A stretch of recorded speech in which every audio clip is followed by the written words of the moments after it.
Welcome, everybody. My name is Gary Cuneen. I'm the founder and director of Seven Generations Ahead, and I'm really pleased to be here with Jan Arnold, the executive director of the Park District of Oak Park, to actually participate in the first of a handful of podcasts that we're doing through Seven Generations Ahead and the Planet Green initiative. Planet Green is an initiative that was seeded by the Oak Park River Forest Community Foundation and has been funded by the foundation since its beginning in 2010, 2011, and really designed around creating a sustainability plan and then developing strategies that will engage our major institutions and governing bodies in both Oak Park and River Forest and even beyond. So, as many of you know, the Park District of Oak Park has been such a leader in this space. And so, really thrilled to have you here today, Jan, to really talk about some of the things that the Park District has done under your leadership. But I want to start out by just asking you to share a little bit about, what drives you as an individual and as a director to make sure that sustainability and climate solutions are front and center part of the park district. Yeah, I think that again, the Park District Park believes that Mother Earth, we've got one, right? And so we need to all take care of it. And I think that in 2012 we were working on our mission, vision, and values. And while the Park District obviously has always been committed to green space and sustainability, we actually heightened that awareness in 2012 when we added it to one of our six values. And it's we will thrive through renewal, maintenance, and stewardship in all aspects of operation. And I think when you write something down, it really makes you target it and figure out how you can move forward with that. And so that's just been one of our values that we have continued to look at. I'll be here 14 years as of the end of this month. And again, we started this journey, I would say, in 2014.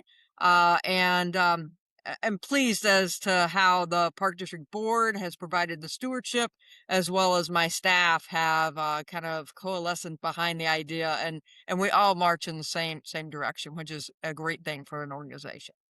Wonderful. Can you say a little bit more about your board and about staff and how they've really rallied around this focus? Yeah, like I said, in 2012, we were working on our mission, vision, and values, and at that time, we were talking about sustainability. Some people think about sustainability in the green area that you and I are talking about. Some of them think about sustainability in regards to how do we continue to pay for things, and I think that they actually are intertwined. And so as we being staff started looking at different ideas. The Park District Board was definitely the lead in making it happen. They're the ones that approve the budgets. They're the ones that give us the green light to move forward with some of these great projects that we've been able to move forward with. My staff have always been committed to looking at what's in the best interest of the community.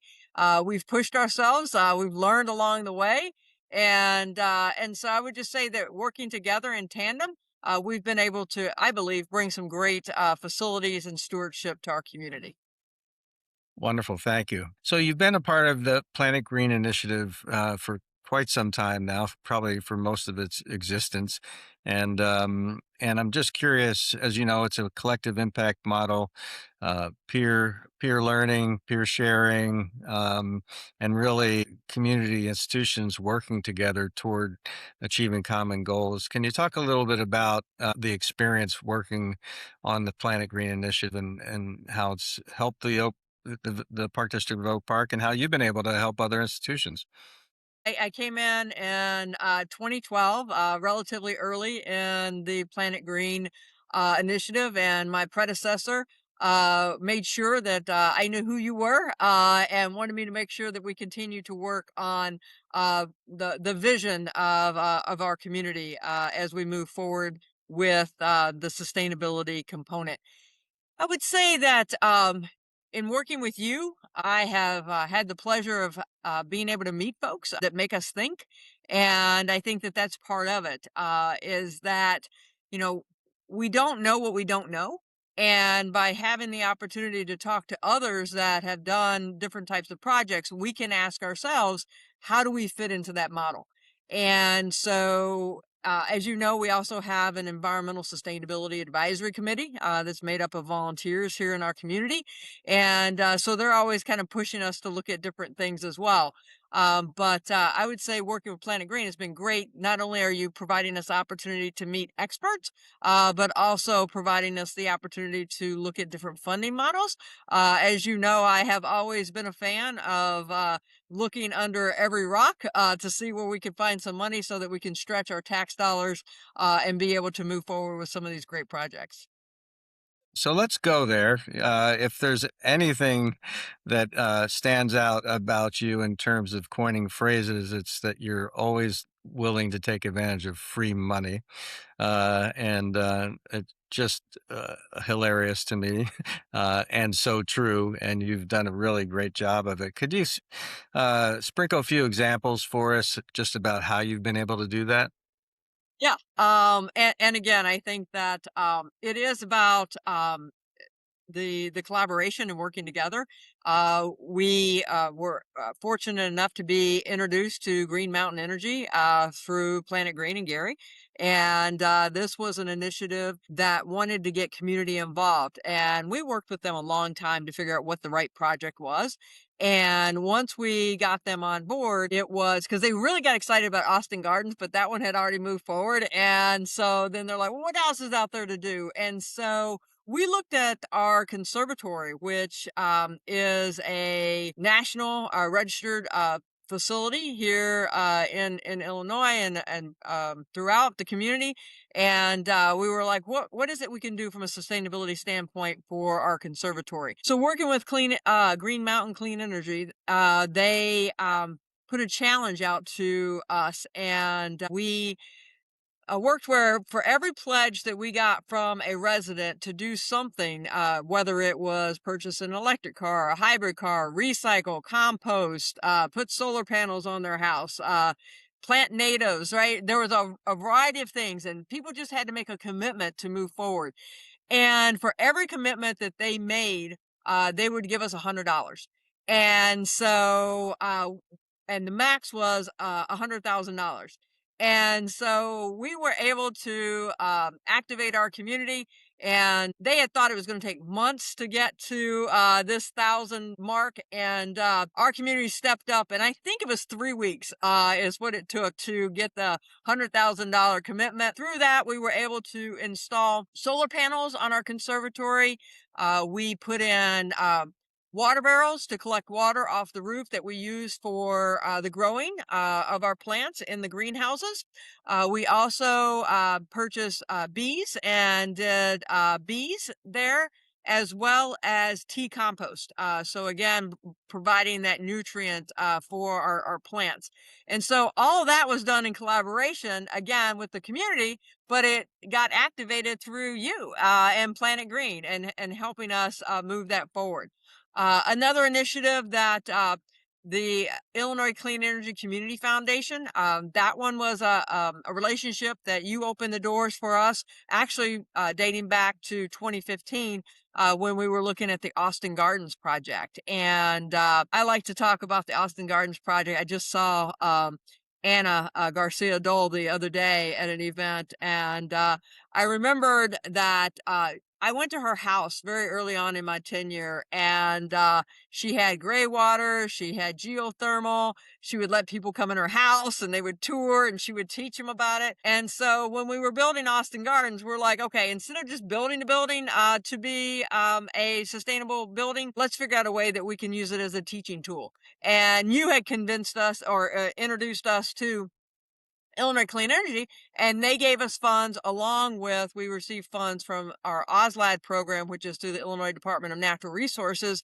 So we're able to combine funds and be able to build that facility, and we opened that one in 2016. So those are two of the examples that I can think of off the top of my head where we were able to work with Planet Green, identify a individual, and then it's really about pursuing and taking the initiative. And so I always tell folks that it's there, you just have to make it a priority. And I think that that's what the park district has done, has really focused on sustainability as, like I said, one of our 6 core values. Yeah, you've done a masterful job actually at braiding funding and figuring out how to leverage funding from one source to another, and you've done that on multiple projects.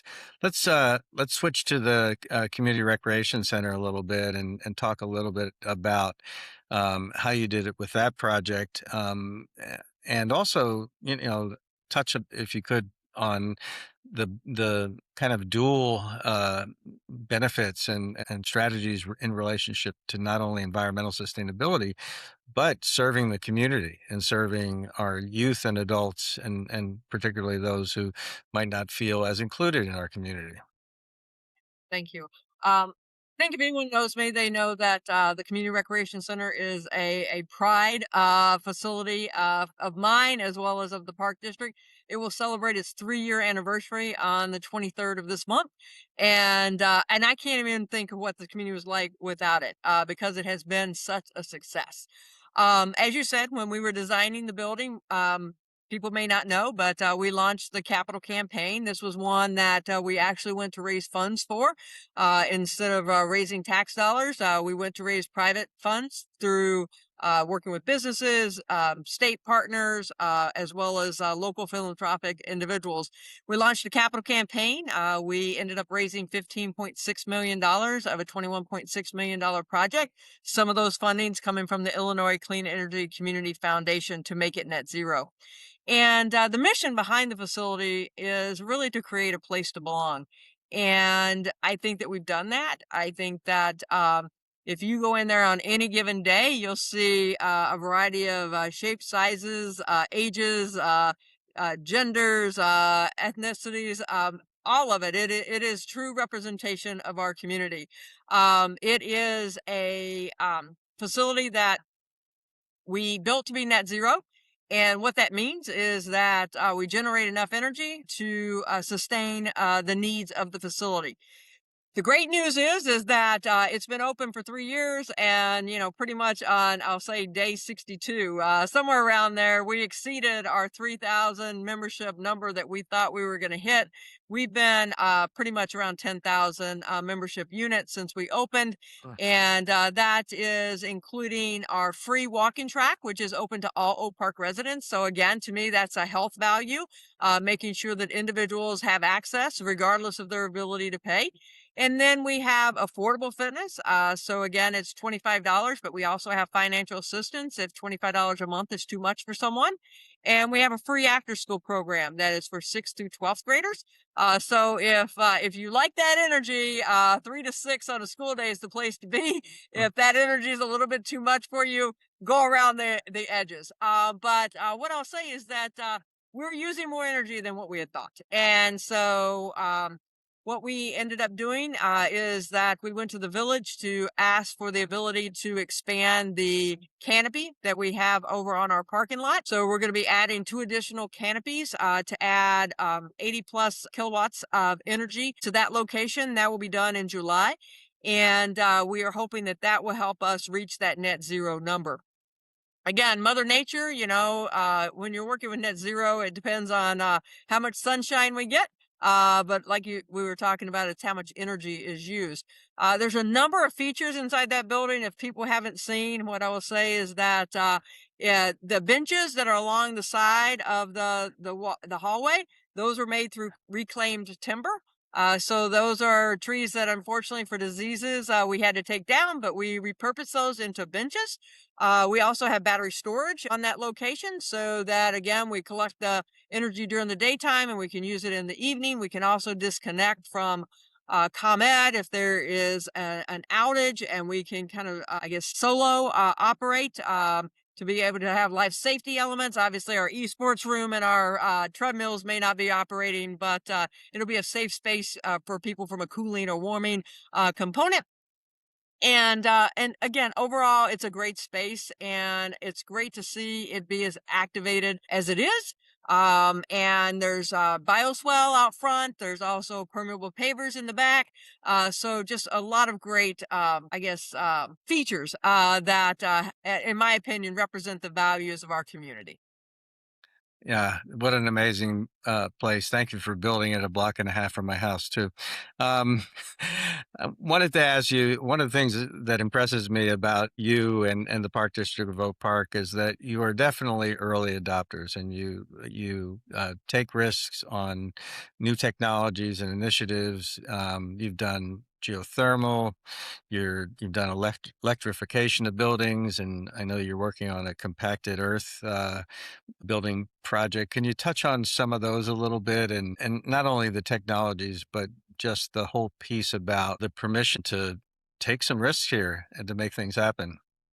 Yeah, and with Austin Gardens, like I said, we tried to make it a teaching tool. It was supposed to be net zero, but there were some elements that we weren't able to control, and so right now it is a platinum LEED, so it's still a high functioning facility. It captures all the water on site because of the sandbar that's there, and again, just a great facility, and really has activated that park. The geothermal we put in at Austin Gardens. We've also put it in at Carroll and Pleasant Home, and currently we're in the process of finalizing the geothermal at Cheney Mansion. So we have two older homes that we've retrofitted, and then Carroll was a 1920s building that we've made into a passive house design. And so that means it generates more energy than it uses. And so we're able to use that energy to support the lights that are in the walking paths in around that park. So as far as permission, I think a lot of that goes to the leadership of the board and their willingness to allow us to move forward with some of these projects. We learn each and every time a little bit different of how to approach things. And we're also willing to share with all of our neighbors. And I think that, it's funny. I sit here watching a lot of agencies now doing all these cool things. And I'm like, oh man, but everybody knows and now they're doing really cool things and but I don't have any more facilities but the reality is that it's great to know that we were able to be some of that catalyst to help people know that it's okay to try this and tweak it along the way. I always tell my staff there's no such thing as perfection, it's continuous improvement. One board member said to me once, if you're not messing up, sometimes you're not trying, right? And so the reality is that yeah, there's things that we will go into and we'll be like, that's not exactly the way we thought it would be. But I think overall we can honestly look ourselves in the eye and say we've done great by Mother Earth. And one of my favorite stories is talk about my cisterns over at Longfellow, specifically Longfellow and Dill. We capture the water off of the splash pads and reuse it for irrigation. People say, why did you do that? And I said, well, because I was getting charged twice for the water. I was like, why am I getting charged for water for irrigation? It doesn't go into the sewer. And they're like, that's just the way it is. And I'm like, then I'm using it twice.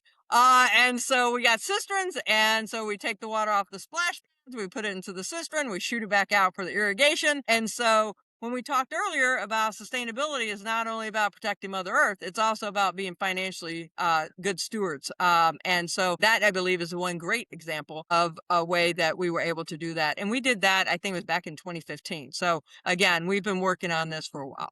Pioneers for sure. So you've really taken a lot of risks. You've won national and state awards. Love to hear a little bit about that. And as we move now through 2026 and into 2027, what's ahead for the Park District? And at the end of the day, what kind of imprint are you hoping to leave on this community? Yeah. So what's ahead? Like I said, we're finishing up geothermal. We're replacing some boiler systems with electric. We're electrifying our pools. So down at Ream, next year we'll be putting in electric boilers, electric heaters for the main pool. We did that with the new amenity that's there. So it's some of those things now, right? We've built the buildings. The one you mentioned earlier is a rammed earth building. So think Great Wall of China. That is going up now, and that itself, I think it's a 30% reduction in the amount of concrete is the way those walls work. We actually are doing a tour tomorrow with some architects in the community to show them how that project is coming to be. And so that will be an environmentally friendly building as well, and will be here, 100 years from now. That facility will still be serving its purpose for our community. And we'll have bioswales. So again, as we know, as there's more development in the community, there's spaces that we need to be able to put more water. And so by adding bioswales around the community, where it makes sense, we will do that. Because that is a great way to help our neighbors as well. And then the natives, native plantings, you can never do too much of that. Making sure that we're being good stewards from that standpoint. And I lived in this community before I worked in this community, and I plan on living in this community after I work in this community. And so I just want to know that, my park district, whether I'm sitting in this seat or someone else, is that we are focused on the future and we're focused on the environment and the things that matter to us. And if people go and spend time and just sit, I drive around and I see people sitting in Austin Gardens, just sitting on the benches and or up in the trial gardens at Lindbergh Park. We all have different ways that we enjoy recreation. Some of it may be active, like you over at the basketball courts at the CRC. Others, it may just be reading a book in Austin Gardens. And our job and our role is to make sure that we're providing that opportunity for all residents so that they can pick and choose. And we added walking paths. That was one of the big initiatives under my predecessor when they were doing all the master planning, was to put walking loops in all of our parks because that's important to our residents. And by having parks throughout the community, while they're small, they're mighty. And to be able to let people have that opportunity to have that activity. So that they're breathing fresh air and they are knowing that we're making good use of their tax dollars in, again, making investments that will last well into the future. Wonderful. So, Jan, we're getting ready to close here, and I'll just kind of ask you one last question. Is there anything that you want to say to our young people or to our community leaders or to our everyday residents about sustainability in Oak Park and just what we all ought to be doing? Yeah, I think all of us have a role in sustainability. My family, we installed solar panels.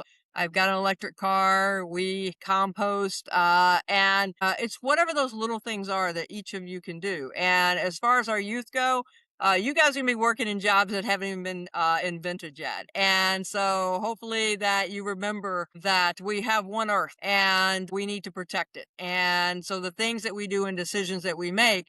We are leaving a footprint. And so we want to make sure that our footprint is as small as possible because we know that there will be many generations after us. And we want to be looked at as the generation that made the turn and started making positive changes in our greenhouse gases and landfills and those types of things. So I just ask each of you to think to yourself, what is it that you can do? And start small, whether it's LEDs, changing your lights to LEDs. Like I said, small things mean a lot. When all of us are doing them, it can really add up to make a significant impact. Thank you, Jan. What a wonderful opportunity to talk with you today, and it's been such a pleasure to work with you throughout the years. So thank you, and again, a big thanks to the Oak Park River Forest Community Foundation that continues to support this initiative and give all of us the opportunity to work together and to create a sustainable community for both Oak Park and River Forest and beyond. So thank you, Jan, and we will see you soon. Well, again, let me make sure that I point out the work that you do, right? And I don't think that we should take that for granted either, because you are the guy who is always out there reminding us. And I remember you and I talking about getting boards involved, and you have done a yeoman's job and getting D97 and D200 and the village board to really kind of stick their head up a little further and really start to pay attention. So I think that we should applaud you for your continued leadership in this area. And I'm just proud to have the opportunity to work with you. Thank you, Jan. I appreciate that very much. Alrighty. Well, we will continue this podcast. We'll be doing a few more over the next few weeks. And Jan, again, a pleasure to talk with you. And have a good Thank you. afternoon, everybody.